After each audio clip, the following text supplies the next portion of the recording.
Well, welcome back to the Dungeon Master's Block, the place where we come to talk about the Dungeon Master, the most important person in the game, the only person capable of playing God, killing characters, and lowering the egos of all other people at the table. I'm one of your hosts, Dungeon Master Mitch, and today we have a new host for the Dungeon Master's Block, Andrew Porcio. Hello. Andrew, you are part of the Block Party Podcast Network, and our listeners will be hearing you on occasion as a host for the Dungeon Master's Block. You are a DM. You have been playing role-playing games for quite a bit in your life. Where else can our listeners, if they're interested, hear you?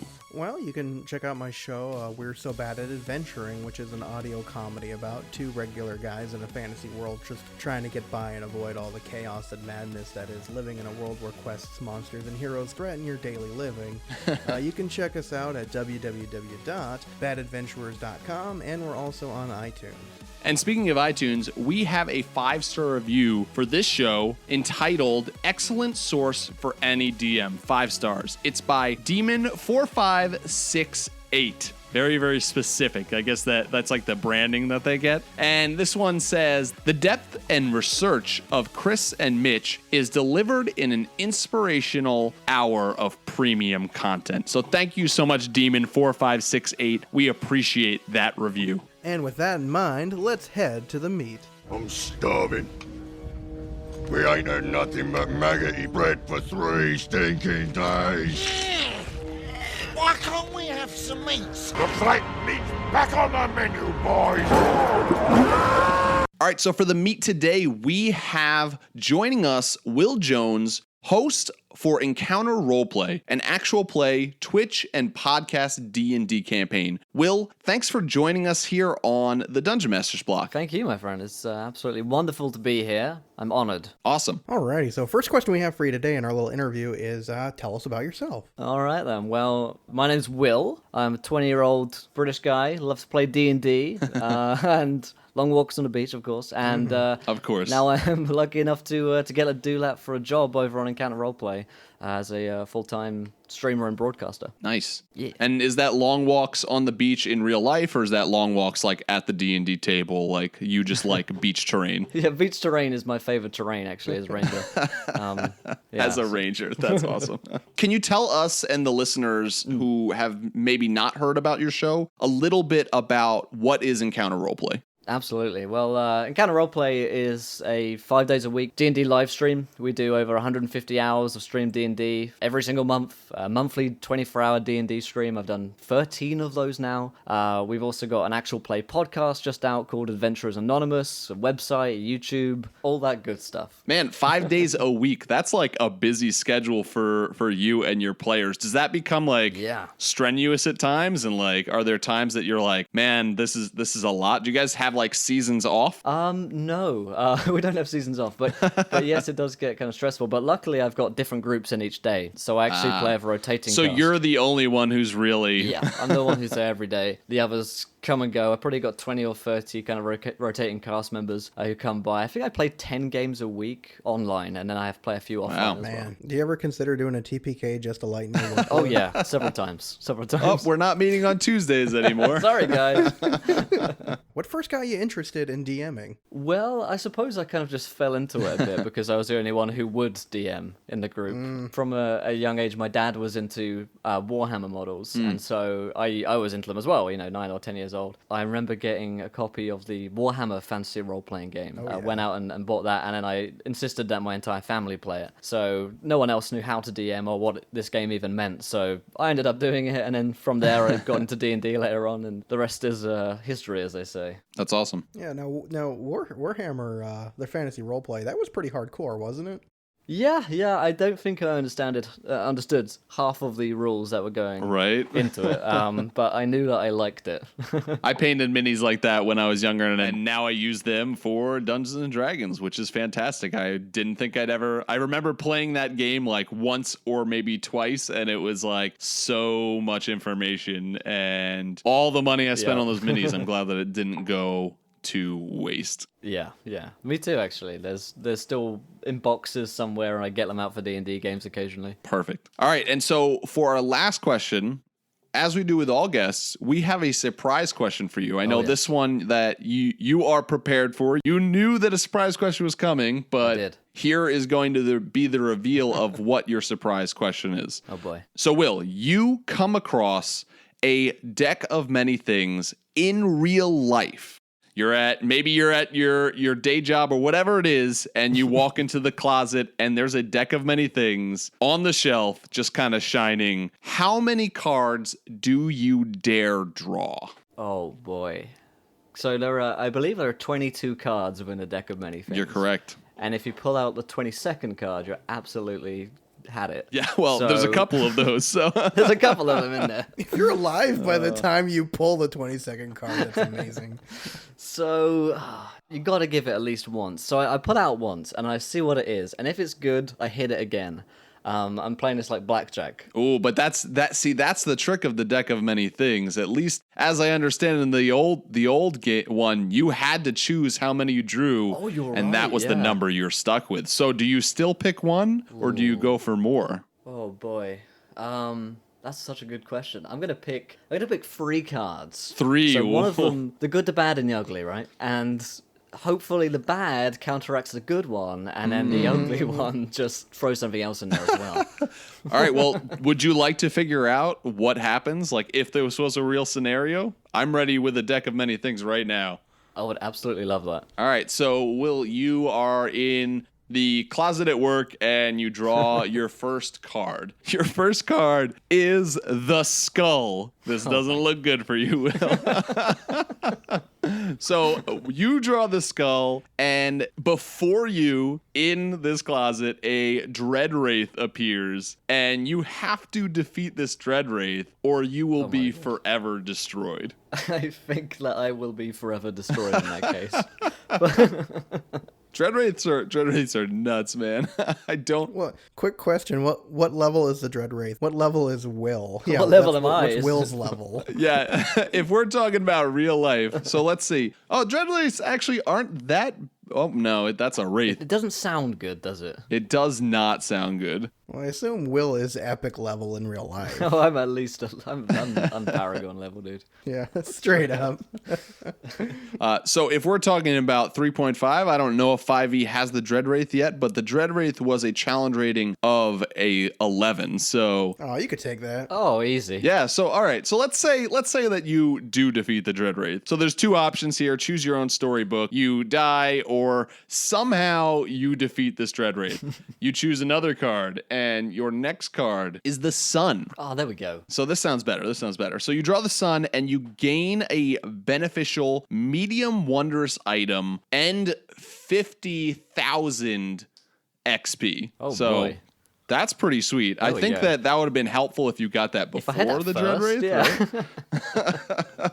So you've got a medium wondrous item, and you have definitely leveled up. It's like an iPhone. And then you draw 7 your exactly. Yes, that's awesome. An iPhone 8, perhaps. Maybe. Yeah. That's what I feel like. That's maybe what it is. Then you draw your next card, and your next card is the Star, and you immediately gain a +2 inherent bonus to one of your ability scores. So which ability score would you choose? I think I'd go for charisma, so I could be a better Nice. streamer and broadcaster. There we go. There you go. So, Will, all you got to do is you got to defeat that Dread Wraith, and you're looking pretty. Yeah, I'm looking good. All right, I can do that. Start training and start looking for that deck of many things wherever you go. It's time for a montage.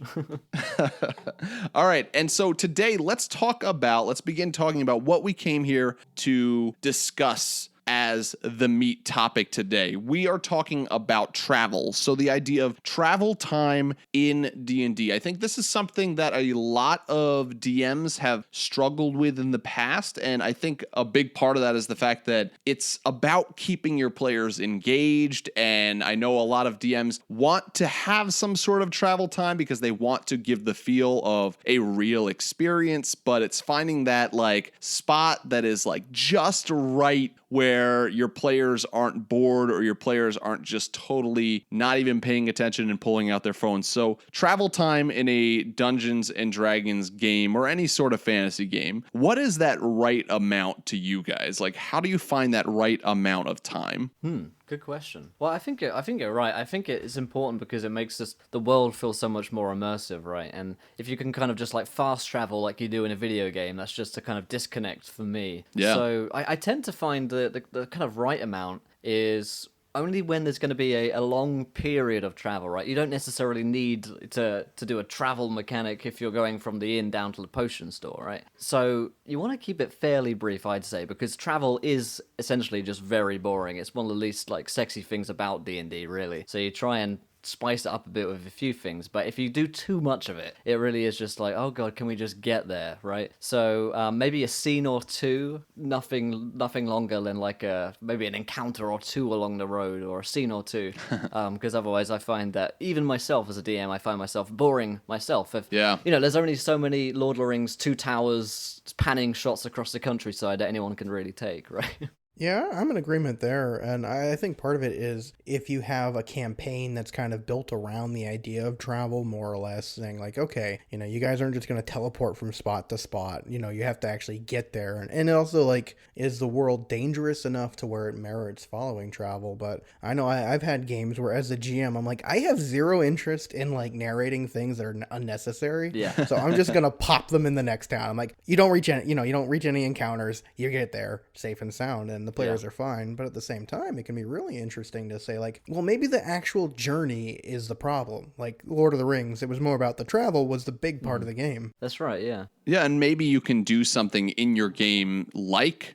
Lord of the Rings. I mean, I am a fan of thinking about a role-playing game, a role-playing experience as a movie, or like it's a narrative. Like, and movies are one of the greatest forms of narratives that we have today. And so if you can describe it as a movie to your players, like you can have that like montage of, and we see you walking on the road and rain is falling and you are going over hills and you're passing a cart, just explain the way that the travel takes place. You don't exactly need to go through every single moment. But at the same time, like you said, Will, I think that there is this also a sense of, and as a DM and a player, I do want this sense of immersion and the sense of like, I want my role playing to be as real at times as it can get. And so this idea of like, well, we're just going to skip over every single instance of travel, that's not exactly something that I want to do as a DM. That's not something I want to do as a player. I think that there are times where it's appropriate to travel, to have travel time, and there are times where it is inappropriate to do so. And I think you can gauge your group as well sometimes of that. If they're in the mood where they just want to go out and get something done really quickly, you don't necessarily want to have to drag them out with another half an hour of describing the environment, right? If you know that the pacing in your story isn't such that it requires the travel, then definitely. Because there's a lot of, if we're talking about Lord of the Rings, there's a lot in Lord of the Rings where we're kind of getting to the climax of the story, and that's where the travel takes place. And in the climax of that story, like, Helm's Deep, for instance, there's not travel going on there. There's not too many like long panning shots because we're in the action and you don't want to kind of ruin the pacing of your story. Yeah, I would definitely agree with the pacing issue because, I mean, if you have a situation where players like, oh, we have to get to this location immediately, bogging them down with travel, I mean, it could be an interesting way to, like, put a challenge in front of them. But if they're looking for resolution of the story, or even, like, just in terms of your own game time, like, if you're trying to resolve a story within the 4 or 3 hours that you have, say, well, okay, well, do I really want to spend 40 minutes on a random encounter here, or do I want to get the actual story itself resolved for the next game? Yeah, like Andrew, you just said this, like you even said it with just an emphasis of like, we have to get there. If you have as a DM, like put an urge to your players, like, guys, this is time sensitive. You have to get to this point. And then you give them 3 hours, 2 hours, 1 hour of travel time and like random encounters and everything. You're doing a disservice to your own story because you're going to watch as your players lose that momentum of like, oh man, I need to get there. Instead, describe like as they jump in the carriage and whip the horses and they start to just barrel off towards the town, and tell them how long it takes them to get there. Have them do some sort of roll if you would like to see how quickly they get there. But you don't need to go through random encounters if there is a point in the story where it's like, man, I need to get there. But at the same time, I think there is also points in a story where taking time to travel is something that aids the story. Like if your characters for some reason need to cross the desert, and this desert is called the Endless Desert, or like it has some like name like that. If you just say, and you go over hills of sand and it takes you 16 days, but you finally make it, like that's your travel time. Your players and their characters through their players aren't getting any sort of like sense of, man, that desert sucks. That desert we almost died, like of thirst, of battles being fought. And sometimes like it helps your story if you do have travel. Yeah, and it helps your world as well, right? Because so many great locations that you might just skip over are brought to life when you actually experience them. Like you say, this desert maybe is just like, oh, I haven't got anything planned for this desert. Well, what could be in this desert? There's, maybe creatures exist here. Maybe they have a bunch of experiences about just getting through, going to the next oasis. There's so many kind of story opportunities, even in desolate wastes, that could go on, I think. Yeah, and when you consider the fact that realism might come into play with certain games, some players might enjoy realism more. I mean, if you're in a medieval kind of setting and there's travel involved, like that's a significant part of life back then. People couldn't just pop from place to place. We take a plane to things that nowadays would take a very long time for people to get to. And so it's like if travel is part of that realism, you say, okay, well then you have to physically feel like you're in that world, moving from A to B to C, and that you have a whole range of elements to use against the players, and it's part of that agreement. If they're like, okay, we're in a physical world and we're going to physically be moving and not just popping from here to there. I think, of course, with like any sort of time that you're DMing, you want to be making sure that your players are having fun. And so this example and this discussion on like, well, if it's this desert that you have to get through and it's a terrible desert and you want to convey that to your players, like, whereas you can do things to make that desert feel long and feel terrible, like you don't want it to feel terrible in the sense of like you are traveling through this desert and you're looking up and your players have pulled out their phones and are playing like different games on their phones, or like staring off into space, getting up from the table and just saying, hey, I'm going to take a break, whatever it is, because that means you're losing them. Like you want your players to be able to look back on something like a desert that's really long to travel through, and you do want them to be like, that was rough. Like I would not want to go through that again. But at the same time, you want them to have fun doing it and going through it. And I think there is a balance to that. Like, I think that I know my players, they do enjoy difficulty and they do enjoy like difficult situations, and sometimes they've told me like, during the moment that was frustrating, but like now I really love it and I appreciate it. And it can, like you were saying, Will, it can build up a part of your world and have it be like, man, that I never want to go and travel through that desert again. And if you get to a point where, well, now in the future you're playing another campaign and you have an airship and you're flying over that desert, and like you were saying, Andrew, with a plane, it makes way less time, the players are all going to give this sense of like, man, it's a good thing we didn't have to travel through that desert. That desert is awful, and I know that from experience. Absolutely.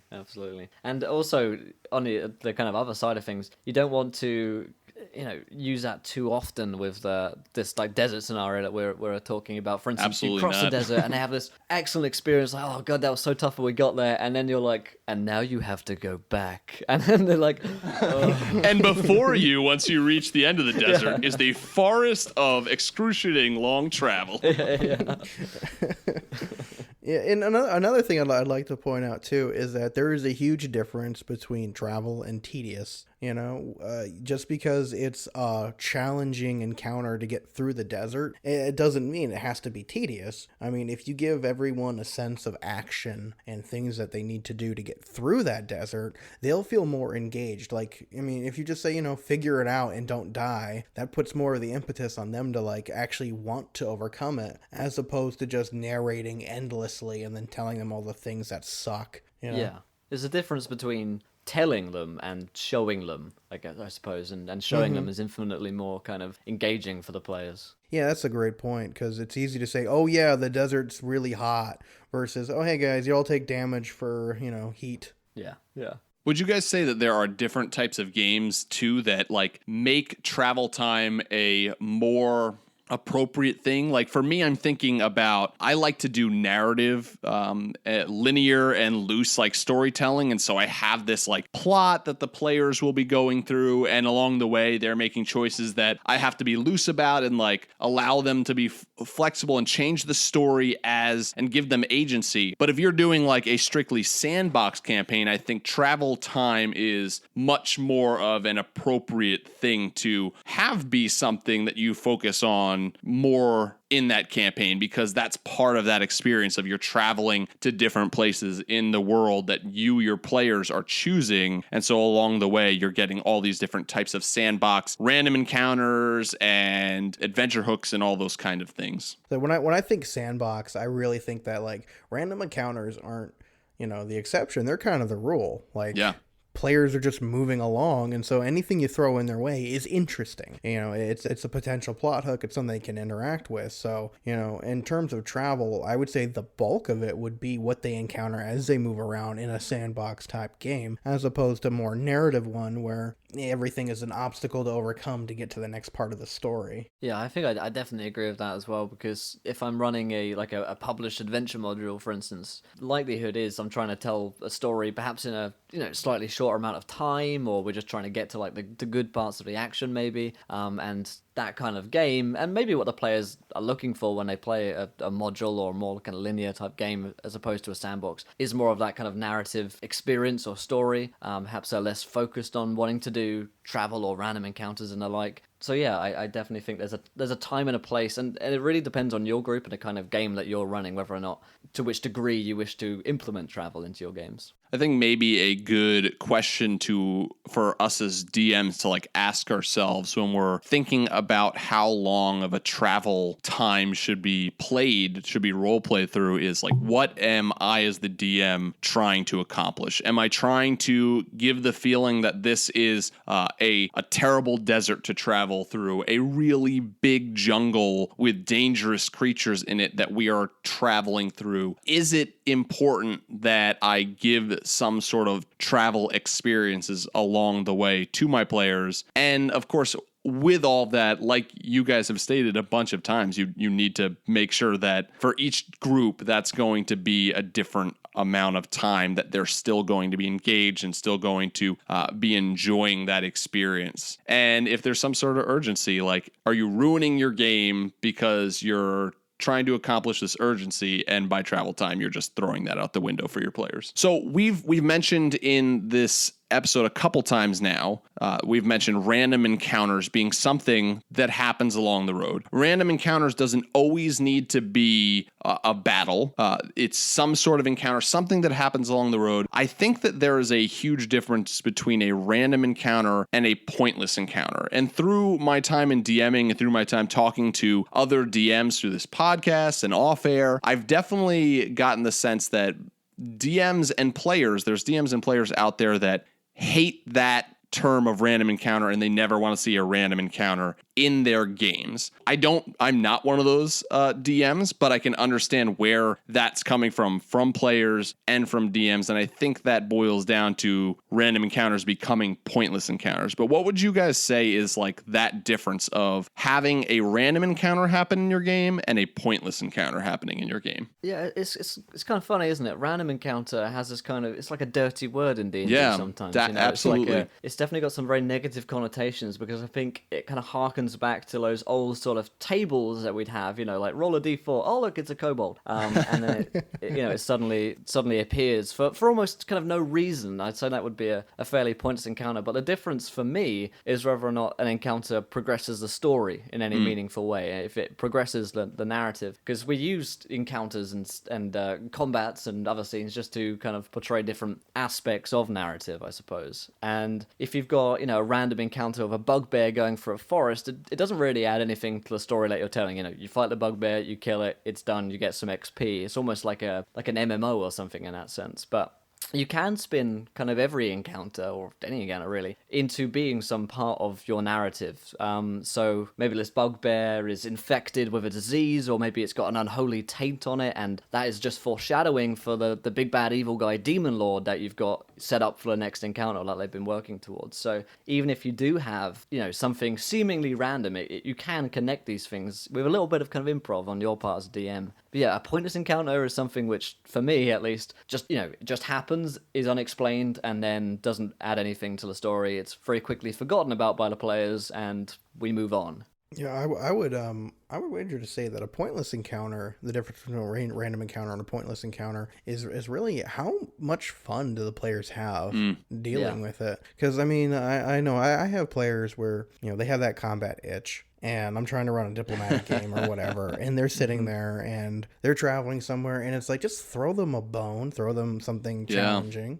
And so they get to, they get their little combat. But the thing is like, I don't see the point of sticking around as a player if there's an encounter that I have zero interest in facing. So if, you're on the road and like, oh no, 2 bugbears come at you, what do? We run past the bugbears. And then if the GM becomes very interested in keeping me in that scenario, then that's when the rage comes out. I think if the players aren't interested in the scenario in front of them, and we can all attest to this, they will either severely damage it or they will just move out of the way of it. And so it comes down to, is there a sufficient reason for them to engage? Do they enjoy it? And if they're not enjoying it, they won't engage in it. So I think that's what makes a difference. I think we've all had that point in like a game like Skyrim or something where you run past the 400th black bear and you're like, sorry, dude. Like, I am sick of these black bears. I don't need the fur. Let's just move on. Exactly, yeah. Yeah, I think that like you guys have both like hit that nail on the head of like, if you're trying to tell an overarching narrative, like it should, at the very least, it should be something that has a chance of being part of the greater story. Like if you introduce an NPC along the road that they meet up with and the characters like fall in love with this NPC and they're like, man, that guy was awesome. Take note of that and say, all right, this guy's got to come back now. We've got to have them come back with this guy in another city because they love this guy. And, sometimes a random encounter might be something that you throw in and you're like hoping that that's what it is. And your players, like you guys are saying, don't care and they want to keep moving. And you got to be able to roll with the punches and like say, all right, that didn't work out. Let's have them be able to roll past that and not worry about that. It has to be that fun and engaging that you were saying. I think that is the point of pointless encounter, is that your players do not care about it. They're going to walk away from that game. It's going to be a totally forgettable thing. I think that random encounters have gotten such a bad reputation among the role-playing community is because I think that there's a laziness that people think of when they think of random encounters, that it's not, the GM didn't plan that much for the night, so he's pulling out his random encounter table to roll on. It's like filler content. Yeah, exactly. You never want to hear the GM say, and as you're traveling along, you see, give me a sec, guys, roll some. Yeah, no, you really don't. Dire wolf is in front of you. What do you do?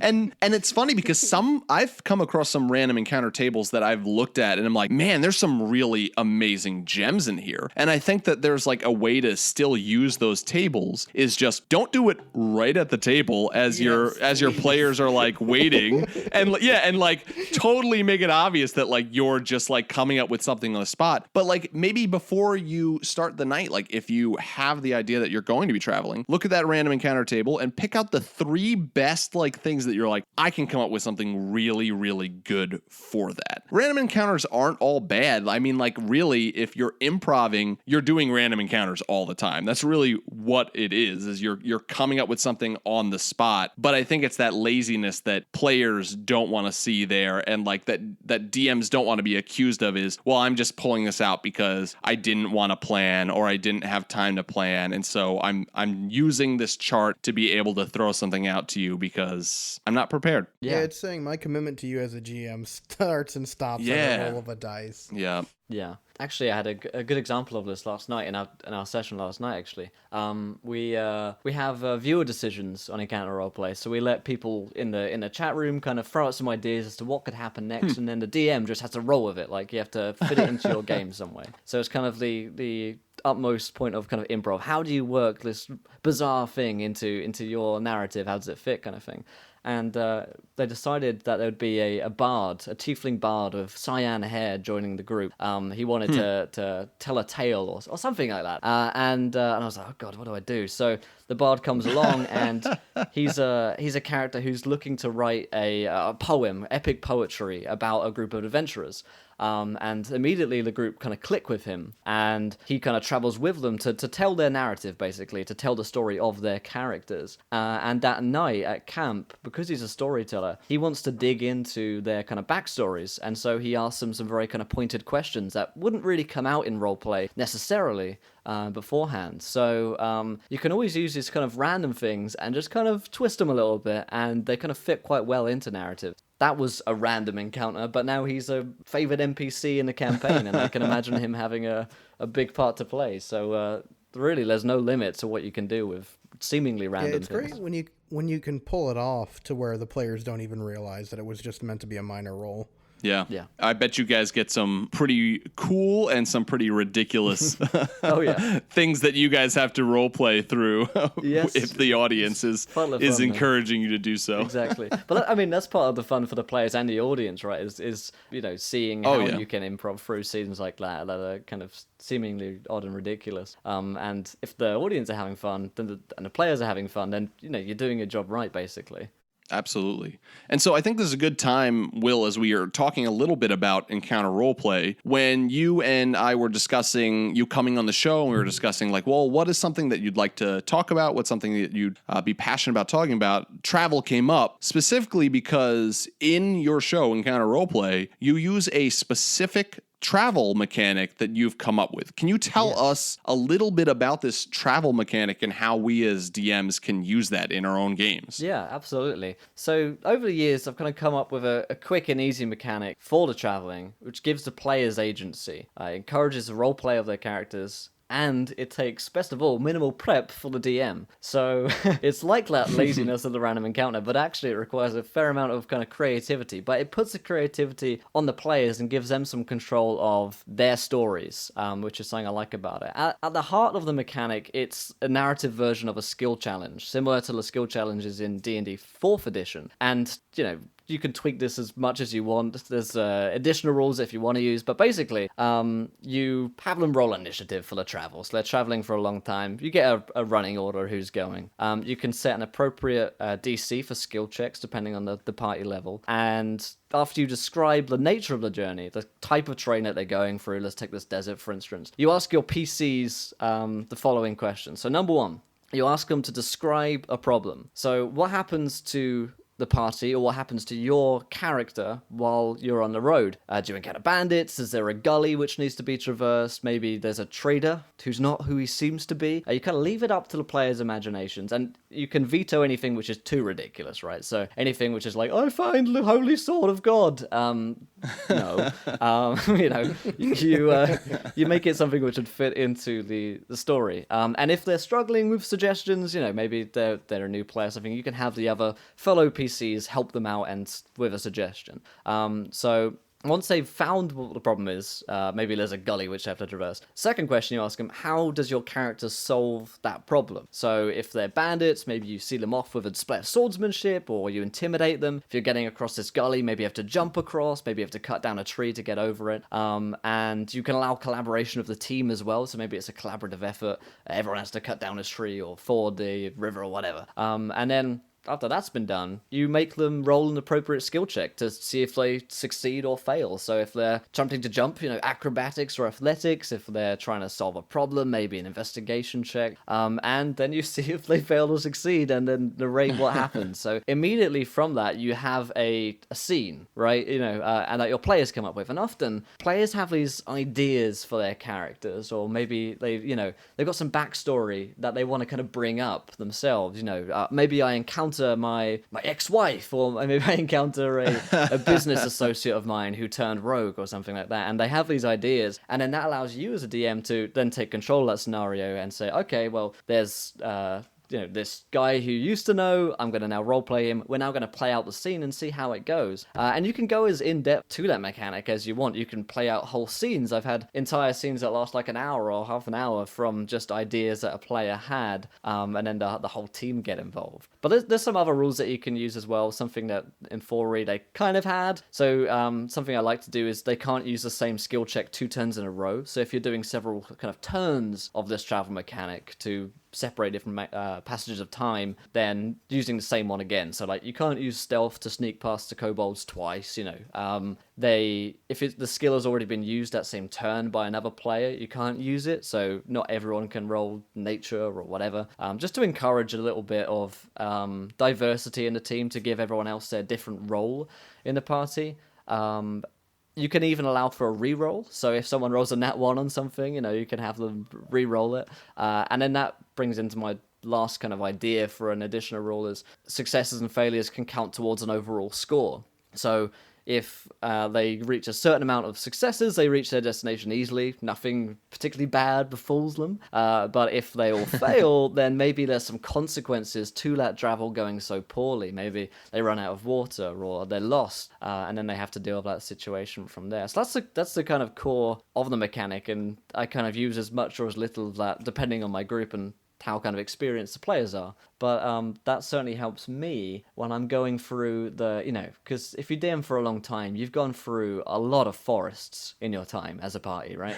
So you're like, okay, we could throw giant spiders up, there could be ents, there could, and certainly sometimes your own imagination gets a little bit worn out, but allowing that to go onto the players a bit gives them some agency over the story. And they always come up with things that surprise me, that excite me, and that I have to roll with, that I found very encouraging for my own story, because I like collaborative storytelling in my D&D games. Yeah. So it certainly kind of lets them inject their own bit of narrative into my story. So it's kind of our story, which is something that players have always absolutely loved. I like the idea of bringing it into a skill challenge. I think of all the things that 4th edition had to offer, I think skill challenges for certain were one of the best parts of it. And so by taking that and kind of making a microcosm of it and saying, okay, well, how can I plug this kind of travel mechanic into my game where the onus is on the players to provide the narrative? That's going to essentially put them in a position of power, keeps them engaged, and also lightens your workload. So I love it. Cool. Yeah, I love the idea of the player agency. That's what really, really gets me, because I think that just opens up so many doors. And really, if you give your players the chance to take over a little bit and tell something, with the fact that it's like, well, if you've got some troll players, that you have them understand, hey, if you come up with something that's totally ridiculous, that is crazy, and it's just you come across 1 million gold coins, like I can veto that. Yeah. Exactly. and if that happens once or twice, I think that's almost good, in the sense of your players will see where your gauge is, and you're like, no, I'm sorry, but that's not going to happen. Yeah. So to keep on doing that, hopefully they're not going to keep on doing that, and other players will say, well, how about this? How about this happens? I like that on so many levels, because I think it's something that your players will immediately be engaged with, because it's something that they are wanting to role play through, or wanting to, if it's a monster, they're wanting to do battle with it. They're engaged with it right off the bat, because it's something that they were able to have the power to come up with and tell part of the story. And I also think that beyond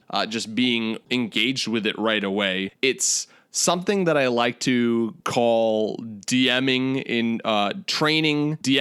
What am I trying to say? DMing and training. I know what you mean, because it's actually a really good tool to teach them how to to DM, teach right? others. Yes. Yeah, to that's a good point. DM, or to at the very least be able to role play more and to be able to tell more of a narrative. And, I know that I have some players that do not game with the same mentality that I do, and that's totally okay. Some of my players come and they just want to hit things and bash things, but I like to do things like this because it's a way that I can say, listen, try out this narrative thing.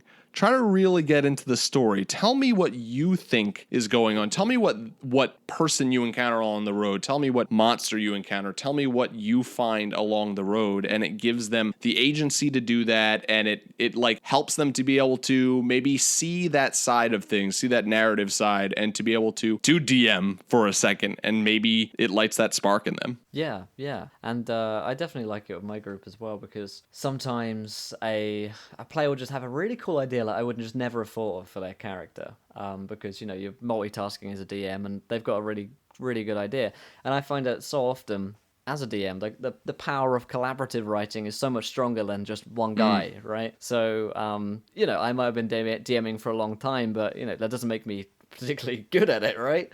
And I like that, there's that kind of almost like a support system there of your group that they can help you out as you're helping them out. And like you say, it helps them become DMs in the future because it teaches them basically all the skills that you need as a DM. Tell me a story, and then let's play out that story. So, Will, thank you so much for coming on to the Dungeon Master's Block. Thank you for being with us as we talked about travel in D&D, but very much thank you so much for coming on to tell us about this travel mechanic that you use in Encounter Roleplay. I think that this is something that all of us as DMs can benefit from trying this out, from giving our players like the chance to be able to say, this is what's happening. I know for me as a DM, there's too many times where I want my players to have some meaningful experience along the road, and instead of saying, hey, why don't you describe to me what meaningful experience happens along the road, I try to force them into something. Or I've been that player who's been trying to be forced into a cool moment, and that never really works out well. So it's good to say, here, you have the agency, you tell me what happens. But so Thank you. If our listeners would like to get in touch with you, if they'd like to reach out to you, if they'd like to check out Encounter Roleplay, where can they do that at? Well, thank you so much for letting me come on this show and chat about travel. It's definitely been Absolutely an eye-opener for me in many ways as well. Getting to talk through something definitely helps me understand things better, and your guys' opinions are very much valued to me. Yes, if anyone wants to come and check out Encounter Roleplay, they can do. My Twitter handle is @EncounterRP. Encounter Roleplay is too long for Twitter. But on Twitch, it's twitch.tv/Encounter Roleplay. I'm live basically every day, so if you want to come and ask me a question live, just hang out, get involved in the experience of playing along in the chat room, then I'd absolutely love to come see you guys. And you can ask me a question about anything, whenever. I've got a YouTube channel as well, youtube.com/Encounter Roleplay if you can't catch shows live, and all of my streams go up there. And I've got a podcast on iTunes called Adventurers Anonymous. On SoundCloud, you can find me on Encounter Roleplay as well. And other than that, if you want to email in, then I do respond to emails at contact@encounterroleplay.com. And I think that's all my hooks and plugs and stuff like that. So thank you so much once again for coming on. If anyone wants to come along and hang out sometime, I'd absolutely love to meet you. And say that you're from here, and I'll give you extra brownie points. There you go. And definitely go and check out Encounter Roleplay. Definitely say that you found him through the Dungeon Master's Block, if that's what happened. And definitely go on when you're able to give advice to what the players should have to improv and roleplay through, and throw out some really cool and some really ridiculous things for them to have to roleplay through. Absolutely. The wackier the better. Just spam the deck of many things. Yes. Give me 3 cards to choose from, guys. Exactly. Oh, it's a Dread Wraith. What do you know? First card. So, Will, thank you so much for being on the show. We will have to have you back on sometime soon. Absolutely love that. We want to thank Will again for joining. We hope you enjoyed our discussion on traveling in D&D. If you'd like to get in touch with us, contact dungeonmasterblock@gmail.com. If you like this show and want to support us, head on over to iTunes and give us a 5-star review, and you will get a shout out.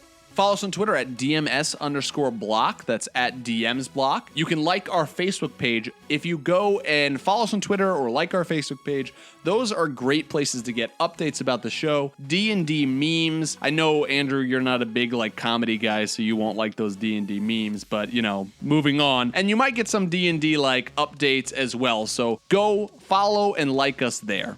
We have a Patreon member shout out of the week, and this week's Patreon member shout out is Yeah Right. That's it. Their name is Yeah Right. Yeah Right is a gold dragon, so we have to fear Yeah Right, the gold dragon. I just feel like this gold dragon speaks like a teenage girl. Just, yeah, right. Shut up. His dripping sarcasm attack is to be watched for. To be watched for by all. This podcast is part of the Block Party Podcast Network. Check out other shows on our network like The GM Showcase, Story Arc, and of course, We're So Bad at Adventuring.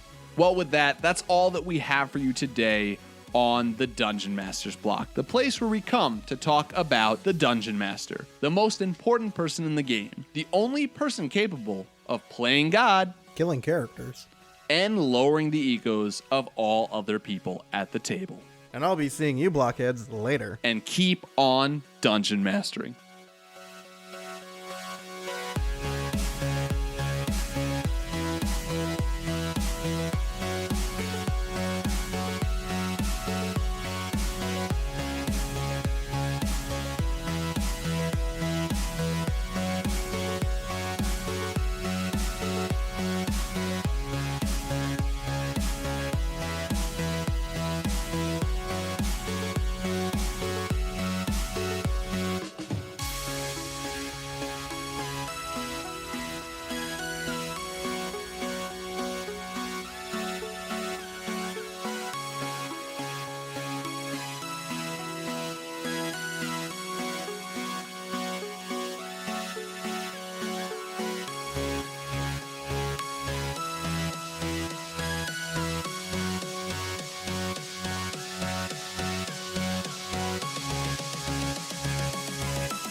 Goodbye.